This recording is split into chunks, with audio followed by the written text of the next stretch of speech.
তারপর তোমরা অস্বীকার করেছ, তাই অচিরেই অপরিহার্য হবে আযাব। ২৬ সূরা আশ-শুআরা আয়াত ২২৭ মাক্কী। পরম করুণাময় অতি দয়ালু আল্লাহর নামে। ১ ত সিন মিম। ২ এগুলো সুস্পষ্ট কিতাবের আয়াত। ৩ তারা মুমিন হবে না বলে হয়তো তুমি আত্মবিনাশী হয়ে পড়বে। ৪ আমি ইচ্ছা করলে আসমান থেকে তাদের উপর এমন নিদর্শন অবতীর্ণ করতাম, ফলে তার প্রতি তাদের ঘাড়গুলো নত হয়ে যেত। ৫ আর যখনই তাদের কাছে পরম করুণাময়ের পক্ষ থেকে কোনো নতুন উপদেশ আসে, তখনই তারা তা থেকে বিমুখ হয়।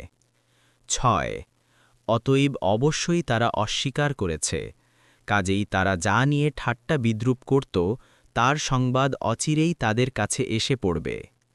৭ তারা কি জমিনের প্রতি লক্ষ্য করেনি, আমি তাতে প্রত্যেক প্রকারের বহু উৎকৃষ্ট উদ্ভিদ উদ্গত করেছি। ৮ নিশ্চয় এতে আছে নিদর্শন, আর তাদের অধিকাংশই মুমিন নয়।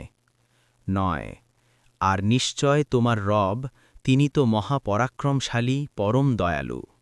১০ আর স্মরণ করো যখন তোমার রব মূসাকে ডেকে বললেন, তুমি জালিম সম্প্রদায়ের কাছে যাও। ১১ ফিরাউনের সম্প্রদায়ের কাছে, তারা কি ভয় করবে না? ১২ মূসা বলল, হে আমার রব, আমি অবশ্যই আশঙ্কা করছি যে তারা আমাকে অস্বীকার করবে।